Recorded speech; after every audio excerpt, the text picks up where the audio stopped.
ایک عورت ہمارے گھر کے سامنے کرائے کے مکان میں رہتی تھی۔ اس کے 2 بچے بھی تھے جن کے ساتھ وہ روز شام کو اپنی چھت پر کھیلنے کے لیے آیا کرتی تھی۔ میں بھی ہر روز شام کو اپنی چھت پر اسے دیکھنے کے لیے جایا کرتا تھا۔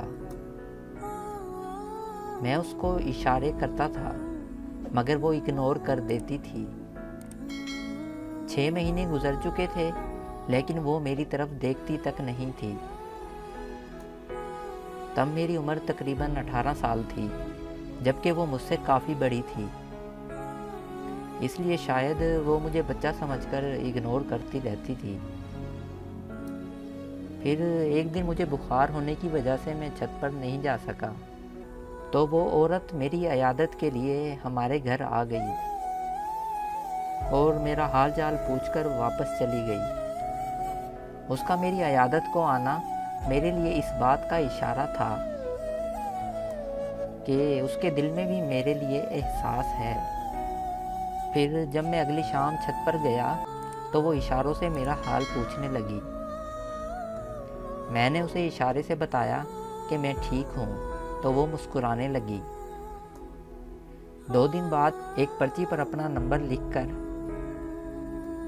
اس کی چھت پر پھینکا اور پھر اس نے مجھے فون کیا تو میں نے اس سے اپنی محبت کا اظہار کیا اور پوچھا کہ کیا وہ مجھ سے شادی کرے گی، تو وہ ہنسنے لگی اور کہنے لگی کہ ابھی تو تم بچے ہو، تمہیں سمجھ نہیں ہے کہ تم کیا کہہ رہے ہو اور کس سے کہہ رہے ہو۔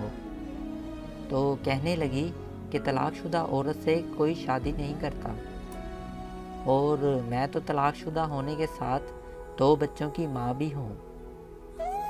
اس نے کہا کہ تم اچھے لڑکے ہو اور ہم بس دوستی کر سکتے ہیں۔ میں نے مزید شادی کی ضد کی تو اس نے کہا اگر تم نے دوبارہ شادی کی بات کی تو میں تم سے بات نہیں کروں گی۔ تو میں چپ ہو گیا اور ہم دوست بن کر رہنے لگے۔ ہم ایک دوسرے سے ہر بات شیئر کرتے تھے۔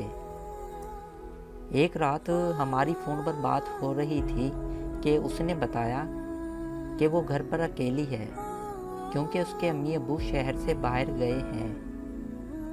یہ سنتے ہی میں اس کے گھر کے باہر پہنچ گیا اور اسے دروازہ کھولنے کو کہا، لیکن اس نے دروازہ کھولنے سے انکار کر دیا۔ تو میں نے بھی ضد کر لی کہ میں بھی ساری رات گھر کے باہر ہی بیٹھا رہوں گا۔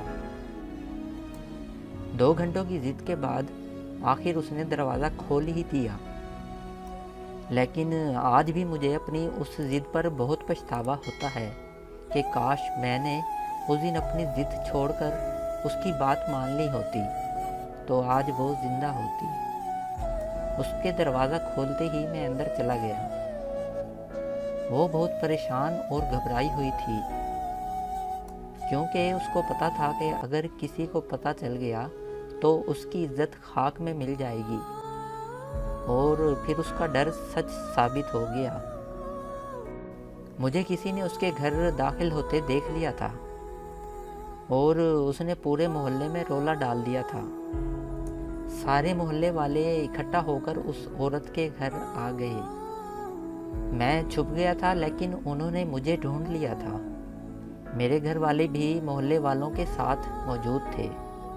وہ مجھے گھر لے گئے اور ابو نے میری بہت بے عزتی کی، لیکن میں نے اپنے گھر والوں سے صاف کہہ دیا کہ میں نے اس عورت سے شادی کرنی ہے ورنہ میں زہر کھا لوں گا۔ تو میرے گھر والے مان گئے اور پھر اگلی صبح اس عورت کے ماں باپ واپس آنے پر محلے میں پنچایت بیٹھ گئی۔ پنچایت میں سب آ گئے تھے لیکن وہ اور اس کے ماں باپ نہیں آئے۔ پھر تھوڑی دیر بعد خبر آئی کہ اس عورت نے زہر کھا لیا ہے۔ میں وہاں سے اس کے گھر کی طرف بھاگا، لیکن میرے پہنچنے سے پہلے وہ مر چکی تھی۔ اسے اس دنیا سے گئے 8 سال ہو گئے ہیں، لیکن میں آج تک اسے بھول کر کسی اور کا نہیں ہو سکا۔